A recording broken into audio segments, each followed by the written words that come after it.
Hey, this is Sophie. Welcome back to Life Unpotted. I want to keep that in there because, sometimes you don't say the right thing, and that's okay because there really is no right thing to say, and maybe me saying that will resonate more with the listener than me saying the perfect thing because this is the podcast where we just talk about what's on our mind, what's going on in an effort to help people recognize what's within them. We don't have the answers. We don't have solutions. All we have is our own experience of diving into the unknown in life, leaving our jobs, having a period of time where we are living in uncertainty. Even though life is always uncertain, it is uncertain more than ever now. For those of you who are recently joining us, welcome. For those of you who have been along the journey, welcome. We are excited. This community is growing. The podcast is growing. And it's not even about growth. It's deepening. I'm starting to understand more and more what the point of getting up here and getting onto the mics is. And it's a purpose that just keeps deepening, and one that you can't control, and one that you can't try to understand without letting it show you what it is by the nature of expressing. So really excited to be here, excited to chat, excited for the conversation, and excited to chat with you, Daisy. Yes, we are here and we are ready to chat. So we just did an interesting thing where we went to a coffee shop. That's not that interesting. But what we did was we didn't talk. And we both separately, but collectively, worked on things that we want to work on. And yes, of course, we had The Creative Act by Rick Rubin with us. And we're reading a little bit and going back to working on our stuff, reading a little bit, going back to working on our stuff. And something that I noticed in that period of time is that it's really up to us to hold ourselves accountable for doing the things we actually want to do for ourselves. And for me, that's writing, and writing poetry specifically, and writing from a place to get connected, to feel, to be writing from a place of love and wholeness. And one of the quotes from the book, I'll loosely quote it, is something along the lines of, artists don't create for the outcome of how good the outcome is. They create to live in a space that is beautiful, live in a space that is a place, from my experience, of feeling, of seeing things as beautiful, seeing the way that the birds fly from tree to tree, or that they eat the beautiful leaves on the pink blossoming spring trees. And it's something for me that I'm starting to see that as really validating, because it's very validating to see that the outcome is not what any of this is about. It's about the act of doing it. It's about the act of allowing yourself to deepen into something that maybe is a space that is vulnerable, or it is a space that is uncomfortable, but you know that it's very valuable because it feels special. It feels good. And this could look like countless different things for people listening to this. For me, that's my example. It's deepening into writing, because for me to do that, I have to access a truth within myself that is hard to get to sometimes, but is always there. We can always tap into it. And I think what I really see is that, okay, I did that for 2.5 hours. And after leaving, I feel full. I feel great. I feel charged. And I feel centered and grounded within myself in this moment, in this experience of this uncertain period that we're living in. Being able to sit in that, it gives this purpose, it gives this meaning, it gives this more understanding and context. It's enrichment within myself, in my life, in the human consciousness. And it's pretty cool to experience that, because oftentimes, you can quit your job and for 6 months, I'll look at myself. It doesn't seem like you're tracking, doesn't seem like you're getting anywhere. But I don't think that's the right way to look at it. I mean that we can actively be avoiding ourselves. We can actively be not doing what we could be doing, because that thing that we could be doing that we crave is scary. And sometimes it takes time to get there, or it doesn't have to, because in any moment we can decide to get there. I don't know. But I'm recognizing that it's in every single moment. Every single moment is what makes up the quality of our life. Are we willing to let go and deepen into it? And I think deepening into the moment has taken on a new meaning for me, because I feel like I have surpassed a new level. If you want to use like Dante's Inferno as an example of like deepening into hell. I feel like I'm no comparison here. My internal life is not hell. I feel like deepening into a new circle of understanding of what it means to surrender, of what it means to accept what is here, and on the tandem end of that, to also accept and embrace that, and to not be fixated on value checking yourself of, is this going to, if this is bad, then, I'm bad and I'm a failure. It's like learning to accept in reality, and I guess distancing myself from the illusion, or becoming more aware of the illusion and it being always there, but recognizing that I don't have to go into that. And the stronger that pull is to resist going into that, the stronger the ability I have to deepen within myself and to actually deepen into the world that I want to deepen into, and experience the world in the way that I actually want to. Because I think sometimes there can be a disconnect as to why we're not living the life we actually want to live when we've taken a lot of steps to get there. But I think taking the steps are the exact experience of, no matter what they are, if it's feelings of failure, those are the exact steps that we need to be happening in order for us to recognize, I want to go deeper. Why am I not going deeper? It's accepting whatever that experience is that you're having and allowing that to be okay, allowing yourself to be okay with that, and sitting down and doing what you want to do, what your goal is, what is it that you really want. So there's a lot of points there. It can take you a long time to even figure out, what is it that I want to do, or realizing something that you've been doing or that just comes out of nowhere seemingly is something that you want to do, is that you care about. And then once you have that thing that you're like, I think I really care about this, there can be resistance to doing it because of fear. I don't know how to do this. This is new. There's no right way to do anything. There's only one way to do things, and that's actually to take action and to fully show up as yourself doing it. So I think that that is a good place for me to let you ask or discuss or see what that brought up in you, Sophie. I think that this could go a lot of different ways. It's just funny because we like tried to plan the conversation and it's never going to go as planned. It just won't. And it's like trying to plan it really does get in the way of naturally allowing the conversation, which is this connection between us, to unfold. And as you're talking, it's making me think about how I've been waking up a lot of mornings the past few days, racing thoughts, anxious, like I'm a million feet above the ground, not grounded. And I feel like you're kind of describing this very nuanced process of when we're living a life feeling connected, and we're living a life feeling connected to ourselves, and we're doing the things we want to do, versus living in this space of kind of like, for me, it's just like I'm frantic in my mind. I'm thinking so many things. I don't know what to settle on. I'm worrying. I'm just not here. And recently I've been finding myself in these moments, like in these mornings where I wake up where I don't know what to do, or I'm like in a pile of uncertainty, that all I need to do in those moments is come back home, like come back to myself. And in a lot of the times, I think I get overwhelmed by uncertainty that I don't allow myself to just focus on something. And it's like, but the tricky thing is what I'm seeing is like in those moments of feeling anxious, all I really want is to connect to myself. And I think we might have talked about this on last week's episode, or yesterday or Tuesday's episode, but I'm having like a different perspective on it. I think a lot of the time anxiety is disguised and is trying to tell us something. For me, I see that a lot of time when I'm anxious, it's because I really want something that I don't know that I want. Like I really want to do something, but I don't know that I want to do it yet. So I'm kind of existing in this frazzled place of like, what's next? And today when we're at the coffee shop, I was reading The Creative Act. Daisy and I are both reading it by Rick Rubin right now. And I can't wait to talk about it on the podcast in depth once we both read it and can go back and really talk through it, because there's so much there. But I was remembering that the other day we went to this place in Austin called the Common Ranch, and we went to jump into the lake. And it was the first time where I had really been in a body of water before. And that was really exciting because I was like, wow, like I'm really starting to understand.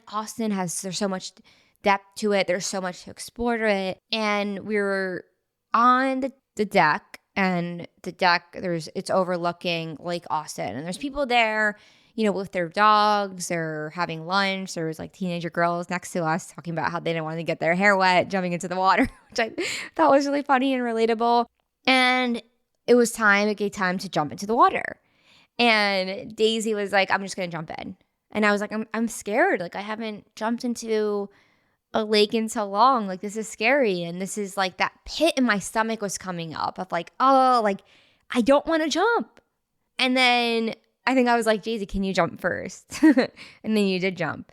And then I was like, I still don't want to do it. And it's like that feeling in my stomach of like, it's this pit in my stomach of like, I'm like leaning to jump and then I can't jump and I'm leaning to jump and I'm just like, okay, I just have to jump. And then I jump into the cold water and it's cold, but it feels so good. And it feels so good. I'm like, wow, I want to do that again. And as I'm reading this book today, that experience was coming to mind of, I feel like that moment in time is really reflective of so many moments throughout my life of being scared to jump, of being scared to just go into the unknown, being scared to like do the thing. And the funny part about that experience is like, I wanted more than anything to be in that water, but I was scared because I hadn't done it before and I haven't done it in a while. And on the note of that anxiety I feel in the morning of feeling lost, and especially being on this journey where it's so uncertain, I'm not at a job anymore, I don't have any structure of this, so we're going to do every day. I'm kind of left to find out on my own what it is that I want to do. And this is really, really, really uncomfortable and anxiety ridden because it's just unknown. And what I'm learning is that like this journey becomes a constant jumping into the cold water and feeling that feeling in your stomach of like, this is so scary, but then jumping and going, oh, it's not that bad after all. It's almost like we can end up living in that state of anxiety for a very long time. That for me, I ended up waiting on the deck before jumping in for probably like 50 seconds to a minute, eventually to jump in. So to whoever's listening to this podcast, it's recounting periods in your life where you've been on that deck and there has been something that you've wanted to go towards, but it's unknown. And maybe there's multiple things in your life. Maybe that is that person you really wanted to reach out to, but you just didn't do it. Maybe it's that yoga studio you really want to try, or that restaurant you've really been wanting to go to, or it's buying that shirt that you really want to wear, but you have never worn anything like that and you're scared of what people are going to think. I think as we try to get to know ourselves and we deepen into really having a full body experience of our full being, like really embodying our true selves, really embodying what it is that we want, we run the risk of being stuck in those periods of anxiety too long, being stuck on the deck without jumping into the lake too long. And what I'm seeing from this journey is like, there can be a lot of missed opportunity if we don't just jump in. And I'm watching my life now unfold from leaving my job of getting more comfortable jumping into the water and watching all the ideas and all the inspiration and all the like full body experience of, oh, this makes sense. Yes, this is what I've been wanting since I was 5 years old. This is what I've been so desperately looking in and seeing in other people. Even when I see other people making Pinterest boards and wow, how do they know that they like all that stuff? Or I'm watching an artist express himself or someone on Instagram. How did they, there's something about them. I just want that in myself. I want that for me. And what I'm seeing is like the only way to find out is to just keep jumping in. And it's an uncomfortable, but I think very rewarding process as we continue to do it because we start to realize that perhaps that's the only way forward. That was a beautiful example that you gave of jumping into the water and also painting the picture of your personal experience with doing that. And I think being there and having that experience and watching you or also in the past, growing up on going to lakes and jumping off of 30, 40 foot piers that were super high up and being afraid to jump into the depths of the water. I think it's very relatable in that sense. It was very synthesized of a very quick example of it's physical. So of course it's more obvious that, yeah, You're about to jump into the unknown, quite literally. Is your body going to hit ground or is it going to hit water? Are you going to be safe? Or is this just in your head? So I think taking that example and applying to the fact that we encounter jumping into the water several times throughout the day. It happens constantly. When you are showing up early to someone's house and you're the first one there for a party, you're like, oh, I have the urge to connect. I have the urge to be with people, but should I just, wait for someone else to pull up and walk with them? Because is it going to be too scary if I just show up? It's going to be unknown. I don't know what's going to happen. But on the other end of that, that could be exactly the fear or the uncertainty or doing something scary that you're craving to help move you forward, like what you said. And I really agree with what you said, like perhaps jumping into the cold water with the fear of that in your stomach as you have the desire to do it. I think we hold those two things in ourselves of, I have the desire to do this, but I'm scared. And I think as soon as we recognize I have the desire and I'm scared, you just have to go. You just have to do it. And this can look so different. Like for me, I recognize as I was sitting trying to write, I was like, holding this is uncomfortable. The state that I go into when I'm writing, because you do go into the state of vulnerability that you don't know what you're going to encounter. It could be something that is just raw. And it's an uncomfortable place to be, but it's also a lively place to be that reminds you that you are alive. The same way that jumping into an ice cold lake is going to remind you you're alive, but you're also like, oh, am I going to be really cold? I'm scared, but it reminds you to be alive. So going back to the countless examples this could look like, take it to your life, the listener, whatever it is that, maybe scares you. Do you think that sometimes you are anxious in social situations? What's a way you can challenge yourself to break that idea? If you're anxious in regards to thinking that you can't do something, just do it. You're going to have all of the lies in your head telling you you can't do this. I can't tell you how many times in New York I signed up for events that involved getting involved with local community gardens, local food access. And it took me like 3 years to even go to something because my mind would get in the way and think, I can't do this, I can't do that. And I think the reason we have to take action immediately upon realizing desire meets fear is because if we think too long, the fear will take over and we'll realize it's better that we don't do that. All right, let's go back to this food, your interest in food.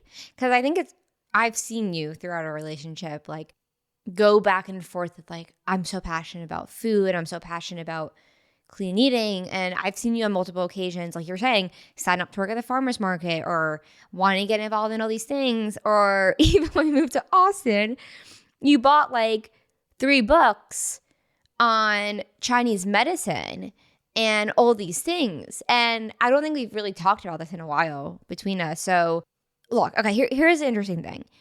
It's hard to actually tell when you're interested in something, but I want to challenge that and wonder, do we have the capacity to be interested in multiple things? And as I'm reading the Creative Act, I'm like, I'm not going to talk about it, but it plays in.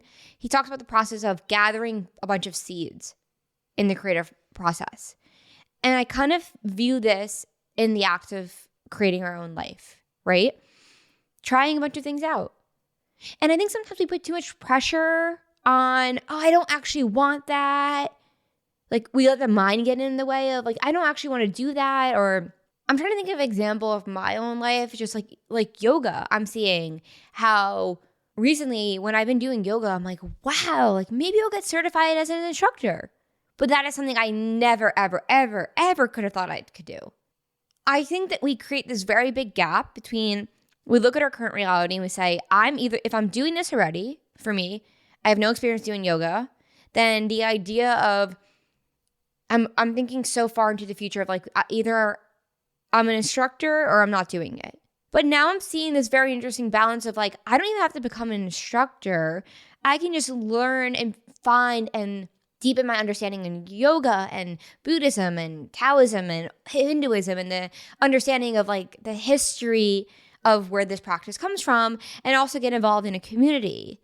So first of all, what was that? What is that? Is that something you think you want to go back to exploring? And On the topic of living a meaningful life, living a full life, planting all the seeds in our garden, I'm seeing that like we really have the capacity to grow a vibrant, full garden, meaning my life right now is expanding, the people I'm meeting, the things I'm doing, the books I'm reading, cultivating a meaningful life. We limit ourselves too soon in deciding or coming up with reasons or excuses why we don't want to do something. And I still feel like this is an interest of yours. And maybe it's like, oh, you're going to explore that down the line. Maybe we don't have to rush things. But I don't know. It's just an interesting topic or subtopic within this conversation. My initial thought is that it's not the outcome, it's the act. It's not the topic, it's not the subject, it's not what is created, it's not what the title is that you take, it's not what you create, it's the act of doing that. Because you could debatably say that take all of these people who are doing something that they love. Do they all have the same thing in common with the fact that they are going about it in a way that lights them up? What I'm saying is like, could what they're doing be interchangeable? And maybe a better way to say it is that take an 80-year-old person and look at their life. Look at them from age 20 to 30. What were they interested in? What was quote unquote their thing? Take them from 30 to 40. What were they interested? What was their thing? Take them, the next decade, the next decade, the next decade. I think maybe we've been conditioned to think that there's a one thing, one big, I'm putting my arm up like a strong arm, like there's one thing because we're used to the generations above us working at the same job for 45, 50 years. But I don't think, especially when you're living life through a lens of, I'm not sure how you're living a life, but living a life where you're open to how you're living it and not the outcome that defines it. I don't think that there's just one thing. I think everything is just a seed to the next thing. I think there could be something that you're learning from what you're interested in now, of what you're creating, of what your project is. And that's going to inform something for you 20 years down the line. Or it won't. Or it will inform your next project. It's kind of going back to what we were saying about jumping into the water. It's not necessarily what it is that you're doing, but it's that you're jumping into the water. It's what is the vessel for allowing you to do that. And I say that like that because, of course, we have preferences on the things that we want to do. But for me, I'll take the exact example. This is a great example. Think the podcast. I would not be writing poetry. I don't believe. It would not have happened the way that it's happened if we hadn't been doing the podcast. And that is exactly what I mean by the desire to want to take, like, what do you do for work? What is your one thing? And I could say podcast, but that would be a lie because the podcast has opened up so many parts of me because the podcast required me to repeatedly jump into that cold water and resistantly, but I did it over and over and over. So almost what happened was like an entire new lake to jump into opened up that I now had the capacity to jump into this bigger lake that was deeper and scarier because I jumped into the more shallow, friendly lake that at one time was really scary for me. So it's like you're honing your ability to jump despite the fear that you hold. So there's a level of accepting the uncertainty and using it as a way of not having to cling to an outcome or not looking at your value based off what your outcome is, knowing that it's never about the outcome and it's always about the act of how you're going about it and how you're living life. And is it in a way where you're jumping into the lake and letting go? Because that is a very empowering way to live your life. All right, this conversation is about to get interesting because it's been interesting. It's going to get even more interesting because now my mind's going in two different ways. Okay, everything in reality is empty, right? We assign meaning to everything. We look out into the trees. We look out into the universe. We remember that we have this mind that creates meaning of our stimuli. Nothing inherently has meaning. Classic Buddhist saying, life is emptiness. So, on this notion of we grow up in life thinking that the goal is to be happy. We are putting so much pressure on what are you doing for work? What partner are you going to be with? What are you going to do? What are all these things? Like all outcomes. all outcomes. Okay. We have a list of outcomes, and that could be being a lawyer, being an artist, being a podcaster, being a musician, being a farmer. So outcomes that we can take, really an identity we can form. This is so nuanced because, okay, so I'm going to take myself as an example. I was a lawyer, and there was something in me that just said I want to do more in life, that this wasn't it. As I progress on this journey, I've now learned that it is not necessarily about what I'm doing, but it's about the mindset in which I'm doing it. So in theory, the Alan Watts example, you could be the bus driver driving and recognize that the game is just to drive the bus. So you can wake every day, go drive the bus, come home, and if we're asking the question of how meaningful, if we can measure meaning on a scale, as if we can measure, if we can look at my life versus the bus driver's life. Say I'm a podcaster, I'm an author, I've lived this life, and it looks really great based on what I thought it should look like. Then you measure my meaning and you measure the meaning of the bus driver. It almost feels like meaning and contentment are two different things. Our ability to feel relaxed in life and to wake up every day and feel content in where we are and have a level of I'm accepting life as it's unfolding. The question, how are you? I'm good. And it's like the question of, am I really good? What emotions am I going through? What is the state of my inner world? How do I feel today? What is the correlation between that and the outcomes? So I feel now that I feel a lot more connected to myself as I'm doing things like reading things like Buddhist readings or getting to know my own inner world and developing my own philosophies and understanding all the intricacies of existence and thinking so deeply. Like to that fills up my cup, right? It feels like that fills up my cup. Is it that is filling up my cup? Or is really the act of jumping into the lake?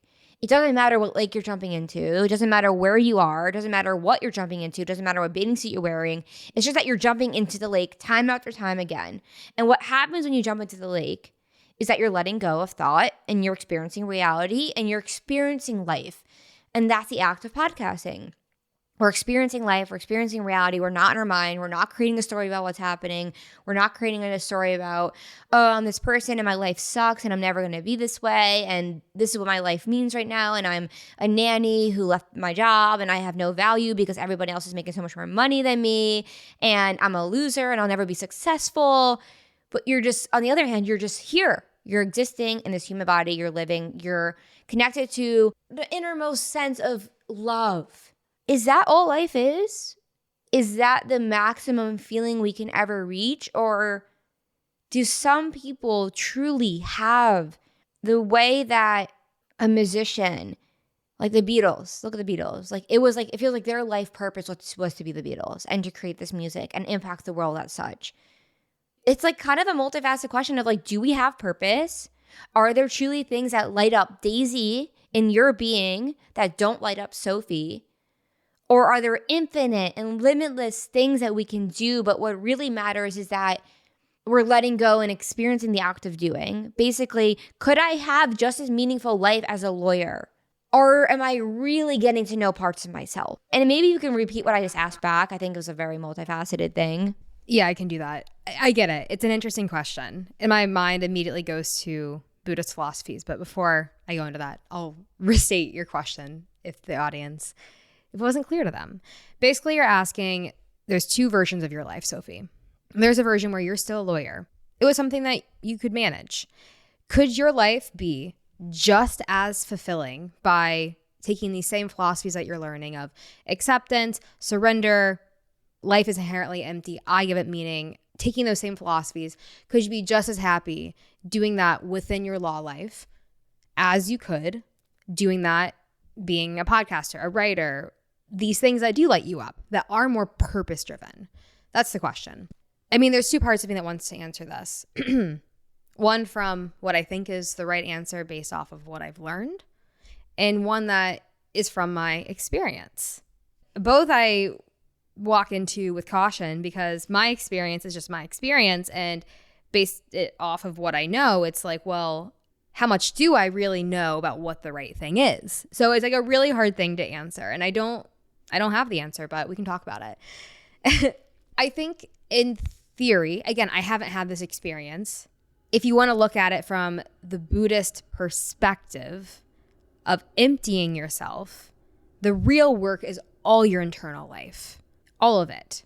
And I think if you turn inward and focus on that, it's going to lead you to a place where you might start looking at someone at your job who provides a lot of anxiety or annoyance. You might start to see love there if you stick with it long enough. You might be able to have understanding of finding meaning in doing what you're doing in ways that are enough for you because you've changed the way that you see it. But there's a part of me that wonders if you stay at that job long enough and you realize you want to do more, are you inherently going to shift what you're doing? If you're that aware, and after years of doing that, eventually at some point, are you going to say, I accept this, but do I want to keep doing this? Are you going to go further down the ladder?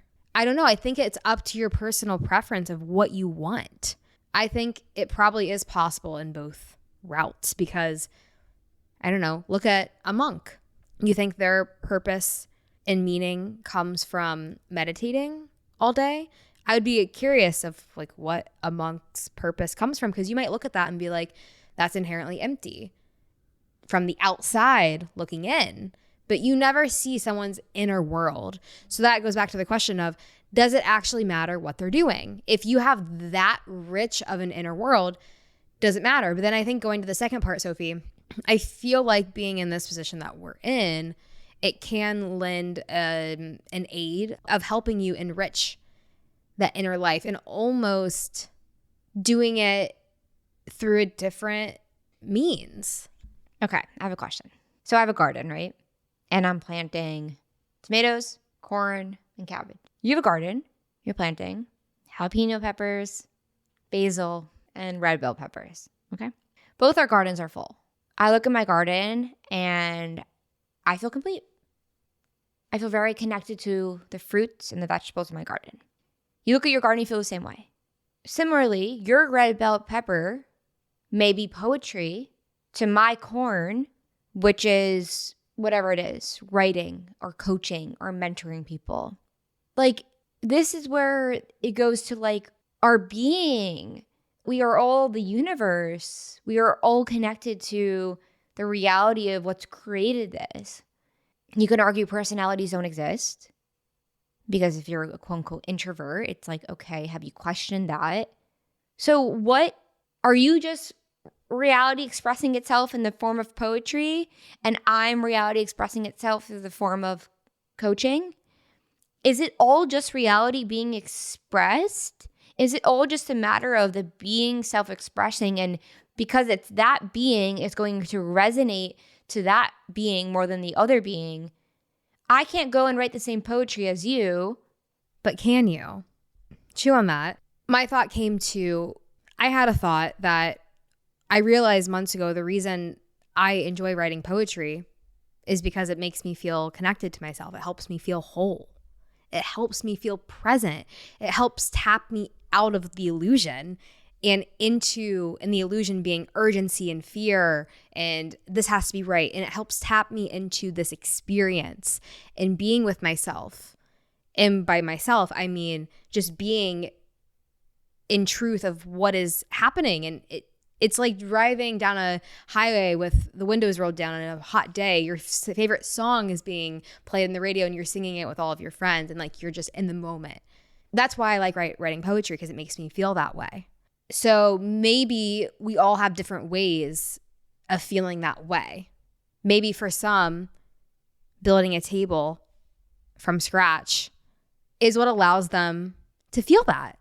And maybe that's what is unique about maybe each person, is that the way we express to feel these feelings of presence is inherently going to come out different based off of the life events that we have, the conditionings that we have, the things we're exposed to. But I guess you could say we're all doing it for the same reason. And that's maybe why you might relate so deeply to an artist's lyrics in a song. That's why maybe you feel like they're yours. It's why maybe you feel like you wrote them even though you didn't. Or there's just a certain item that you connect with on like a spiritual level where you don't know why. A book, certain writings. Why do you resonate so much with them? Why do you feel like they're yours? Is it because the person who was letting that out in their form of expression, however that may be, was that they were feeling whole and connected in the present moment when they wrote that? And bear with me. I guess this is the difference between the initial question of, can you be just as happy if you're a lawyer? I guess like that could be someone's expression. Well, then it goes back to the question of, is there a difference between I'm at inner peace? You can have just as much inner peace as a lawyer as you do doing what I'm doing now, 100%. And I feel that I reached that while I was working there. Like, I did learn how to enjoy the job. It wasn't about happiness anymore. It was about something else. Is inner peace different than creation? Does creation lead to inner peace? Can you have inner peace without connection? Yes. Can you have inner peace without creation? Yes. Can you have creation without inner peace? No. Is creation an act of inner peace? Is inner peace and creation intrinsically linked, but is creation an avenue to inner peace? Is it that inner peace and expression are two different things? Like, inner peace is a state in which your being embodies. I feel at peace today. And expression is something you are putting into the world that doesn't already exist. Okay, I can understand viscerally these two different things. Like, think of falling in love. Like, that's inner peace? Or is that a whole different ball game? Because I'm just thinking of the things that bring us to the present, or things that bring us to the present moment. Maybe that makes it confusing. I guess I'm just trying to understand the difference between the feeling that creation brings you. Like, nothing makes me feel better than when I write a poem, truly. I guess, falling in love, comparable feeling, but different. I guess it's a sense of wholeness. And I guess inner peace is different. I would describe inner peace as different, but maybe what it really is that inner peace is acceptance and creation is like lighting a fire that feels exciting. But then again, recognizing that you're everything, it does bring whole and completeness, but in a different way. There's something unique about creation that separates these feelings, I think. I don't know. It's really convoluted. I'm stumped. Okay, two things. So think of like when we take edibles, right? Or you take mushrooms, and it's like you have this experience of so much relief. And we realize it's not the mushrooms, it's not the cannabis, marijuana for those who prefer that word, weed for my teenage self. It's you deciding to let go. So to you, poetry is you letting go. It's surrendering to the now in the same way to an athlete, basketball allows them to enter flow. To us, it's podcasting. But what is really happening is we're connecting to something larger than us. We're not in thought anymore. We're in reality right now. We're connecting to what you want to call source. We're connecting to really ourselves because we are source. And I'm thinking about when I was a lawyer versus what we're doing now. It's almost like I'm operating a different part of the brain. Everything I did then was very logical. This is how you do this. No room for innovation. No room for me really expressing myself because I'm expressing what was already created. There's something about putting something new into the world from the vessel of your being that is already not in existence. And I wonder if the act of, when I look at my garden and I have grown the corn, the difference is that I grew the corn. It was something that allowed me the act of letting go and creating. And that is special and unique, not to the corn itself, but each farmer. I am the uniqueness of my vessel, the uniqueness of my being as my accumulation of life experiences, my accumulation of being born into this world as Sophie, having all the experiences I have. That's not who I am, but they have informed my life. So is the artist or the musician or this chef is all tapping into flow state, but it is their own individual expression of flow state. with their unique spin on it. And that's why I'm still stumped a little bit in trying to understand if everything's innately empty, we prescribe meaning. It's almost like, but there are some things that when I experience, I just am in awe. We all can apply our own sense of wonder, our own sense of imagination, our own sense of this reality. And that's what makes it so special to us, maybe. Well, I guess wonder can be found anywhere.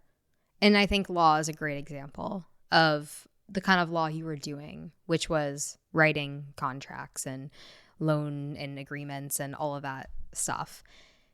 There might be a world in which you can be doing the same thing over and over again. I feel like I keep seeing this, whether I'm hearing it in meditations or reading it in writings, of doing the same thing over and over again allows you to deepen into it. And I guess if you hold that awareness versus holding your opinion of, I hate loan agreements, I hate them, or this is so boring. And I actually remember you saying you used to get into flow state. You would get into flow state when you did them. So I think that proves that you can get into flow state with anything. And you could say that you were creating something that didn't exist before you did it. And it took a certain skill in order to do that.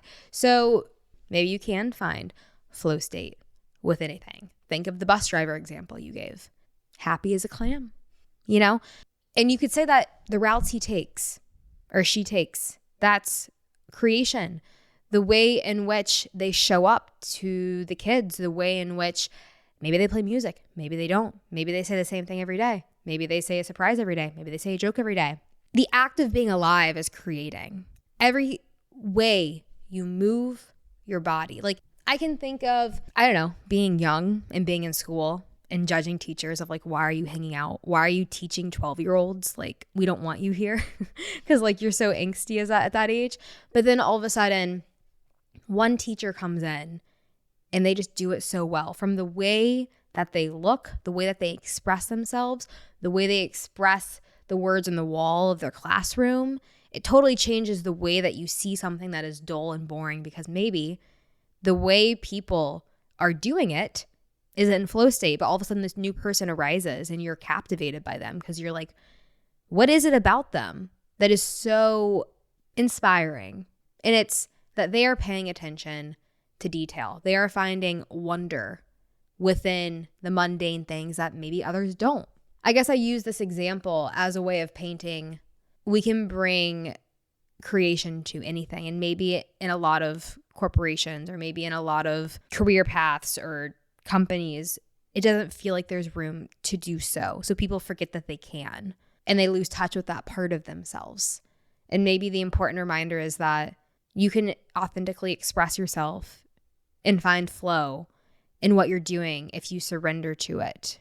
Well, it's making me think of the conversation we're having with our friend last night about, and Daisy, you went to this authentic relating class at Flow Yoga, where you can, if you want to briefly talk about that, but how the way we structured corporate and jobs and having authority figures, and there really is no room to be yourself. And I wonder, say at a corporation, like think about the different, like employers to employees, how you have someone who creates a company and they have the mission and then everyone else is working for them, versus I think of us building out Life Unpotted as a brand and having people come and work with us.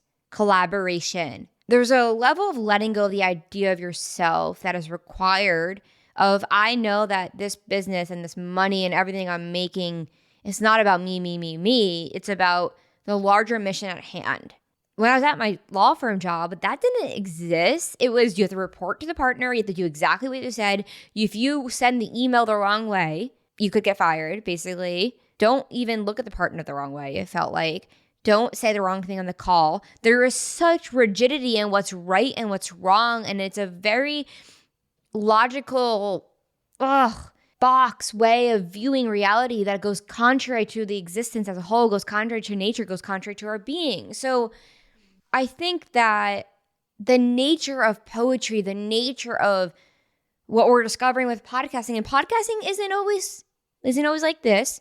People can be very rigid with podcasting. They can be very structured. They can say, let's come up with what we're going to talk about. So it's not necessarily about what you're doing, but it's about carving out the ability to express yourself genuinely and authentically in the act of what you're creating. And I think that's why naturally we go towards more creative things. Like, I want to pick what colors I want to do, or I want to pick, the poem and the words going together. I want to write. That naturally I draw the parallel to doing loan agreements. And yes, I did tap into flow state there, but it was a lot more limited. I was working with a template of, you have to basically look at the other side, and they're setting markup to the form. We're not messing with this form. It's from the 1800s. We can't change it. Like, not room for innovation. So I think it's not even about what it is you're doing necessarily. Going back to the garden analogy, it's about that we both individually planted those seeds and allowed for whatever vegetable to come up. We didn't even intend to plant corn. You didn't intend to plant the bell peppers, but you allowed yourself to go through the process of planting, venturing into the unknown, jumping into the lake. And I think the problem in a lot of these jobs is that we're not jumping into the lake enough. We're not letting go enough. We're not unfolding enough. We're restricting ourselves to very small boxes, and that's why leaving the corporate world and naturally flooding into what society's created in corporate to creativity. These are two vessels that we as humans have already created, but the difference really doesn't have to be corporate or creation or creativity. The difference is, are we being rigid? Are we being stuck in an idea of what something should be? Or are we having an open mind? Are we tapping into wonder? And imagine if we tapped into wonder at the law firm I worked at, how it'll look different. And that's, I think, what we're getting at here is allowing yourself to be creative and express yourself and what you want to say and how you want to say it, and not out of a state of fear, but that you're allowing yourself to be the experience of Daisy and be the experience of Sophie. And all you're doing when you're doing that is not thinking. It's so much of these corporate roles are rooted in the mind. I'm thinking back to working at companies and how there was always a lot of riff with people feeling upset because they felt like their ideas weren't being heard. And that just reminds me that no matter if you consider yourself creative or not, you are, because we all have the desire to be heard. And that expression might look very different from others. One might look more black and white, one might look more colorful, or one might look more monotoned. But I remember that being a problem, or that being a riff or an upset, because ultimately you want to be heard and you want to be seen. And maybe that's a whole other thing of tapping into this, of recognizing that when you're working at a company, maybe it's easy to not be seen or heard, or maybe you get used to or comfortable, like you said, not jumping into the lake, not remembering what it means to do something just for the act of doing it because you want to do it, but you can't because there's all these limitations. That was kind of the first word that came to mind when you were going and talking through everything you just mentioned, was the downfall of limitations. And I think a lot of the way corporations or companies are built, it is in a methodical way of up, down, because that's what has made sense in the past. But I think everyone has the desire to create. Everyone has the desire to express themselves. But then they have to work at a company because they have to make money, and then they get bogged down and they lose that idea. They lose sight that they innately have these abilities to create something meaningful and valuable and needed for this world. And I think it's easy to get jaded. It's easy to get down because of money, because, right, I'm working at this job because of money. That's probably true for a lot of people. That was true for me for a long time. And it gets to a point where you're like, yeah, I started working at this company because the mission was great, but it actually doesn't mean anything to me. It doesn't motivate me, because on a very granular level, I don't see an impact happening. It's actually, that's the goal, but it might not be happening for 15 to 20 years. And that doesn't even make sense to me. I think a lot of people do join companies with the intention of being like, right, I love this mission, and almost convincing ourselves that we can become this mission. And I think that misses the point, because I guess you lose wonder when you try to become something. And I think this is like a really big topic, and there's so many different directions to go into, but I think ultimately, you want to say something, okay? Would companies be so much better off if people felt like they were being seen, is that just the problem? I think about, why do I want to work for myself? Because I want autonomy. I want control of whatever I'm creating. I don't want my ideas to be suppressed. I don't want to be scared of expressing myself and saying, hey, I actually think we should do it that way. And I look back to the law firm I was working at, and I remember the partner being like, you could tell me if you don't agree with me. And I was just too scared. I was too scared to say what I thought. I was too scared to share my input. I was too scared to say, I actually think we should do it that way. And I wonder if the nature of employer to employer relationship or manager to associate relationship or hierarchical, we have companies that are mostly rooted in hierarchy. To what extent that hierarchy, and obviously look, if you're having more experience, but it makes me wonder, and I want to revisit this conversation, maybe do a part 2 on, do hierarchies make sense? Does it make sense that if I'm valuing, okay, I'm a 45-year-old manager, so my experience is more valuable than you, 21-year-old college student, or just came out of college, but that 21-year-old can have innately, they are also reality. They are also reality expressing itself. Why do we think that the older you get, the more wise you get? And I think that this attitude limits and creates so much misery within corporations because it doesn't give people the ability to contribute. And we are also, again, ego. I'm more valuable because I'm the manager, and I need to feel more valuable in order to find my value at the company. If I can see myself in the 21-year-old, then I'm going to feel like a moron because it's only on the notion of I'm only going to feel valuable if someone is less than me. Do we just create these hierarchies so people can have power trips and feel better about themselves of, oh, I'm that partner, I'm the CEO. But how much more could we benefit if we were collaborating together? So my first thought goes to last night we were talking with our friend. They were talking about when you're, because they work at a corporation where it's grown and there is a top down. And imagine bringing an idea you have to someone and then being like, no, I don't like that. We should do this. I think that creates conflict. Conflict is not bad.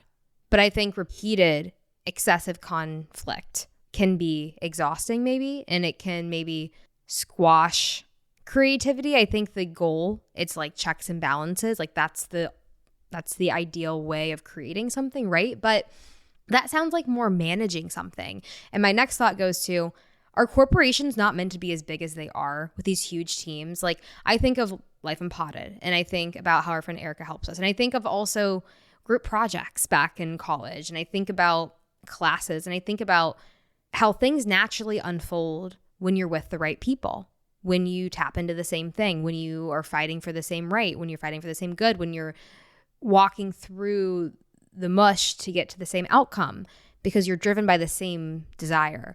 I wonder if inherently, if a company gets too big, if it becomes too political, if it becomes too lost in the bullshit of you hurt so-and-so's feelings and this person's feelings upset and this person's upset and angry and they actually don't want to help you because you were annoying that one time and they think you're stupid and like and it goes on. And so I just wonder if the creator economy eventually will build these different teams and you have a bunch of smaller corporations that you're working with.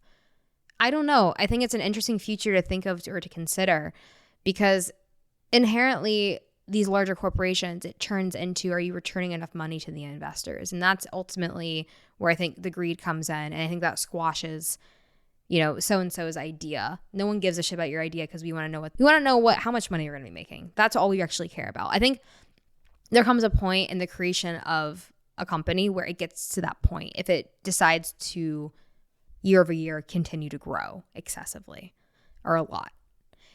And I wonder if that's it. I wonder if there's the difference between a mindful company of what is your content, or if it's an e-commerce company, or if it's basically it gets to a point where their values are just based upon, are we making as much money as we possibly can? And I guess we have to reconsider the values of the things that we consider. And that's always going to be what drives the values within a company that might seem to be invisible. Because if you're doing something that is inherently meaningful, money is secondary and it's necessary. Money is necessary. But I guess it makes me come back to like looking at it from a cultural standpoint of what do we value as a society. And right now our society values money, a one-person show, a success story of one person, as opposed to overall well-being, collaboration, innovation, thinking of the whole, thinking of the collective. I think the things that we value inherently are going to shape and impact the way that we work. And obviously it makes me think about like, okay, you have society and the cost to live. So obviously people are making money to live. So we have to fix society from a holistic view. Like as these mindful companies emerge, so too will society shift because we are society. So too will the culture shift. And that's how change happens, where we have this wave now where people questioning the way we work. Does 9 to 5 make sense? And I think of companies like Mudwater, where they're talking about, do you approve of your employees microdosing? And they're like, hell yeah, we do. Because it allows them to tap into them, into reality and the universe. And I wonder if the answer is some combination of, it's not necessarily about working for yourself, because I'm realizing now I don't want to sit here like in It's a Wonderful Life movie, like Mr. Potter, the greedy old man hogging all his money. I don't want it to be my company. I don't want it to be my business. I just want there to be collaboration. And I think coming from that law firm where everyone, it felt like on my floor and my team, was there for the money, everyone was there for the paycheck, people felt miserable. There wasn't a sense of camaraderie. There wasn't a sense of connection. And I don't think it's about working for yourself or not. I think it's really about, are we working together? This is fascinating conversation. I know we have to wrap it up soon and get ready for a community Zoom and prepare for the evening. But it leads me, and I'm curious to the listeners, what do you think? What would you envision corporations to look like? How would you want companies to exist so that you felt more seen? Do you feel seen at your companies? This is like, in the book, we're talking about seeds. Like, this is a seed I want to further explore, because I wonder how we could make an impact on authentic relating in companies. Like Tim Chisano, changing corporate. Like, does corporate have to be fixed? Can we allow more people to work together? And I think with that has to come moving outside the mind, mindful individuals, not thinking about themselves, not reacting, because we are so deep into these questions that in order for us to get here, we have to go on this deep inner world journey of, it's not just about us. But so long as people think it's about them and the idea of themselves, the further and further we'll move away. And maybe that's what Life Unpotted is. It's an innovative way of working. It's an innovative way of collaborating and creating, like we're thinking about, we're potentially adding an intern. Okay, I would love to hear what the intern has to say. I don't care what age they are, because they're just as valuable. And it's about removing hierarchy. Obviously, we're gonna have some sort of system and checks and balances, but is the ego running the checks and balances, or is reality running it? Of, oh, let's have a true consideration of what is gonna work, not out of fear, but out of, let me hear what you actually have to say. And I'm not gonna think what I have to say is any better. And how much impact could that have on bettering society, bettering humanity, bettering this world, bettering this planet? Like, holy shit. And we had no idea the conversation was going to go this direction. This has been such an awesome conversation, Daisy. Like, I had no idea we would go in that direction. I loved hearing everything you had to say. And it was really fun to chat, because I didn't even know I was thinking about this. I think that we oftentimes come back to this. We oftentimes come back to, wow, Mudwater. That's cool what they're doing. They're kind of changing the way that they allow people to work within their company, a mindful company, and they really apply their values to the way that they work as a corporation of what they're actually selling.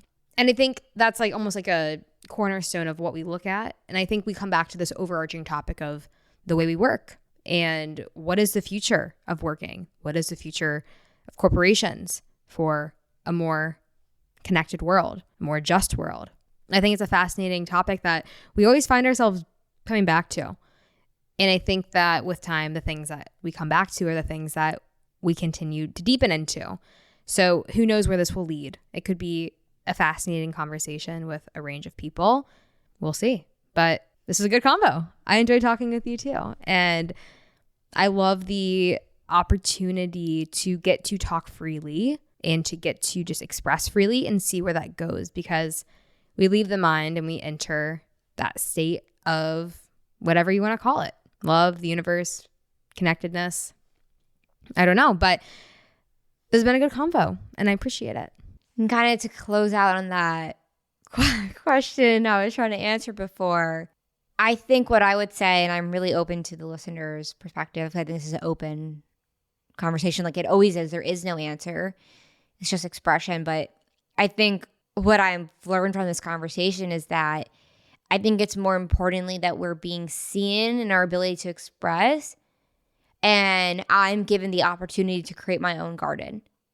I'm given the opportunity to, and by my own, I mean, I'm not limited in saying what I want to say. I'm not limited in expressing myself. I'm not limited in suggesting ways to create something. Allowing my being to fully express itself and not have to change itself and not have to pretend to be something and not have to put on a role and not have to put on the metaphorical suit of trying to be someone just to fit in.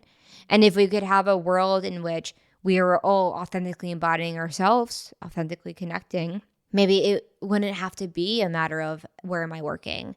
Am I doing poetry or not? Because everything we would be doing would be a matter of being our true selves. And we have some work to do, because I think the way that, that's why we're doing this podcast. That's why we're expressing these ideas in an effort to change reality and to help people come back to the truth of we're here once. What do we really want to do? Let's work together. Let's not pretend to be anything. Let's not get caught up in value being outside of us. Let's remember we're whole beings. We've always been whole, and we have to come back to that to make real long-lasting, sustainable change, because otherwise we're working against each other, rooted in division. So please, if you've listened to this episode, write us in. What are your thoughts? I would love to hear other people's perspectives and opinions. And that's what makes this podcast so exciting. And it's not Daisy and I coming here as experts. We're not coming here telling you what is the right thing. We're here to have an open conversation and open engagement to help you think and connect with yourself of what do you think? And we love to hear your thoughts. Email us at info@livelifeumpotted.com, DM us. And until then, hope you guys have a wonderful weekend. Hope you jump into that lake in whatever way that looks like for you. And we'll talk to you guys on Tuesday.